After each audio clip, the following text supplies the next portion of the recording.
Assalamu alaikum ya jama'a. Sunana Professor Usman Yusuf. Ni ne babban sakataren hukumar nan da ake kira NHIS, Hukumar Asusun Lafiyar Ƙasa. So jama'a za su tambaya me yasa ne rigingimu da yawa a wannan ma'aikata. Da na zo daga America na zo aka bani wannan aikin. Ban taɓa ganin shugaba ƙasa President Muhammad Buhari ba. Ya bani wannan aikin. Sadda ya bani wannan aikin na yi alkawari ba shi nemuwa ba.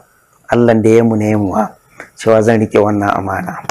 Don wannan ma'aikata ce ta amana. Wanda an ba ku kuɗi ka rike na amana a taimaka ma jama'a sun je asibiti. Da na zo dole in gane ya ma'aikatan nan take. Na zauna sai in ɗauki takardu ina zuwa ina ta karatu tsakar dare in gane kuɗi nawa aka sa cikin wannan ma'aikata, kuɗi nawa suka tafi, meye aikin ma'aikatan nan. Aikin da ma'aikatan nan ya kamata ta yi shine dukkan mu Najeriya mutane yau 180 na miliyan ya kamata suna moriyar wannan ma'aikata. Amma abinda na gani ba kyan gani, miliyan mutane 3 kawai.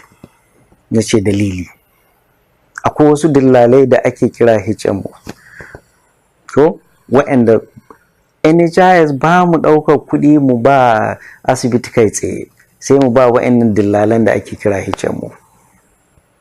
Sai ga yadda ake yi da sai a ba su wannan kuɗin wata 3 kafin jama'a su je asibiti don su biya asibiti, amma ba su biya. Jama'a mu sai su je asibiti ana wulakanta su. Na ce in ji dalili, me yasa ake ba wa'annan kuɗi su ki biya? Me suke da kuɗin? Aka ce ko suna ajewa a banki wata 3 su dasa shi, ko kuma suna sayan fan da dala, ko kuma suna amfani da shi banki ya ba su bashi. Kuɗin jama'a fa. Jama'a na zuwa asibiti ana wulakanta su don ba a biya ba. Baccin kuma mu NHIS mun biya. Sai na ce laifin wane ne? Kaga dai mu ne NHIS, mu ya kamata mu kula, kuma ba mu kula ba. Duk wani lalacewa da ka gani laifinmu ne don ba mu kula ba. Na farko kenan. Su kuma HMO din nan muna ba su kuɗi ba su badawa. Su kuma asibiti ba su kula da mutane. Sai na ce wai su waye HMO din nan? Na zauna na yi bincike, na duba na ga masu HMO din nan manya-manyan mutane ne na 'yan siyasar da ta gabata. Masu kuɗi. A ba su kuɗin jama'a maimakon su ba jama'a a biya asibiti, amma ba su biya. Na ce wani irin rashin imani ne wannan? Na ce to yadda zan yi, kuma dukansu ba su da lasin, duk lasin ɗinsu ya ƙare tun shekara 2016, wasu kuma tun 2013. Sai na tambaya na ce babban bankin ƙasar nan zai iya ba banki kamar Zenith Bank kuɗi bai da lasin? A'a, ni likita ne, ina iya zuwa asibitin aikin likitan ba da lasin. To me yasa kuke ba kuɗin jama'a ku ba wa'annan ba su da lasin? Me yasa? Sai na ce yanzu duk HMO a ƙasar nan in yana son ba shi lasin sai ya je asibitin da yake aiki duka, ko 1000 nawa ne, ya je an so takarda an sa hannu babban likitan asibitin nan ya ce ba mu bin su bashi, ba mu bin su bashi. To yanzu sun lura cewa ba za su iya ba, kuma yanzu manya-manyan likitoci suna bugo mani suna sa mana albarka cewa wa'annan HMO suna biyan su, kuma za su biya kaflillahi duka, don ba kudinsu ba ne, kudin jama'a ne. Sannan na ce ma manya-manyan likitoci a asibiti dole a rika kula da mutanenmu, don duk kudin da muke bada za mu duba mu gani me ake yi da kudin. Ba mu ba da kuɗi ba don a sai manya-manyan motoci ko a je a biya albashi. Kuɗin NHIS ya kamata ya taimaka ma mutane in sun zo ba su lafiya a asibiti. To ya jama'a ku tambaya ku ji me yasa aka ce an mai dakatar da ni aiki wannan Alhamis da ya wuce. Na gaya muku muna dubawa za mu ba su license ko, to duk mun gama wannan Alhamis din ne zan je in gaya ma board in ce ga wanda ya ci license ga wanda bai ci ba, kuma wanda ba su ci ba din manya-manyan HMOs ne. saboda aka sai suka yi sauri suka ce sun dakatar da ni aiki kama ma mutum ku don ba a san a sani.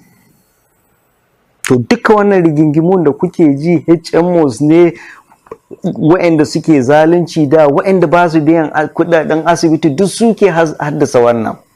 Suna zaton in sun ce an sallame ni an dakatar da ni aiki ko an ta jaridu zai hana ni yin aikin da nike, ba su san ni ba. Gaskiya ai dole a yi ta kuma za mu ci gaba da yin ta sai sun biya kuɗin jama'a kuma aiki muka zo mai ma jama'a daga ni har su. Duk ƙasan nan inda na je daga Katsina har Asaba har Owerri har Ilori duk inda na je ina shiga asibiti in ga yadda mutanen mu ke wahala, in san dalilin da nake kan kujerar nan. Kuma duk mai wani matsayi a gwamnati daga jiha har local government ya kamata ya rika shiga asibiti ya ga yadda jama'a suke. Saboda haka duk suke biya ana ta wannan abu. Na ce inda sata na zo in yi wannan ma'aikata ba za a ji ni ba. Kai mun shiru a ta satan yadda ake yi da. Kudin NHIS na faɗi na ƙara faɗi cewa kudin amana ne. Kudin da ya kamata a biya mutane su zo asibiti. To da ka duk rigingimun nan da kuke ci gaza da kaza duka wayannan HMOs din ne yake biya don ba su son aikin da nake. Kuma aiki yanzu na fara zan zage damtse sai sun biya, zan zage damtse sai sun yi gaskiya, zan zage damtse cewa amma mutane jama'a aiki. Kuma duk wani da ke aiki da su manyan mutanen nan duk komin girman su ai ba su fi jama'a ba. Komin girman su ba su fi jama'a ba. Jama'a ya kamata mu yi ma aiki.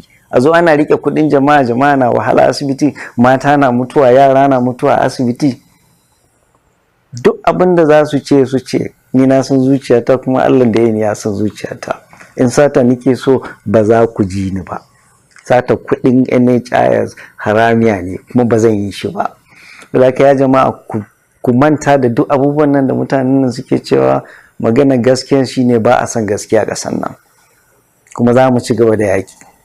Yanzu aka fara. Amma ba zan iya yi ni kaɗai ba. Ina buƙatar goyon bayan ku da addu'a ku. Yanzu muka fara. Na gode kwarai da gaske.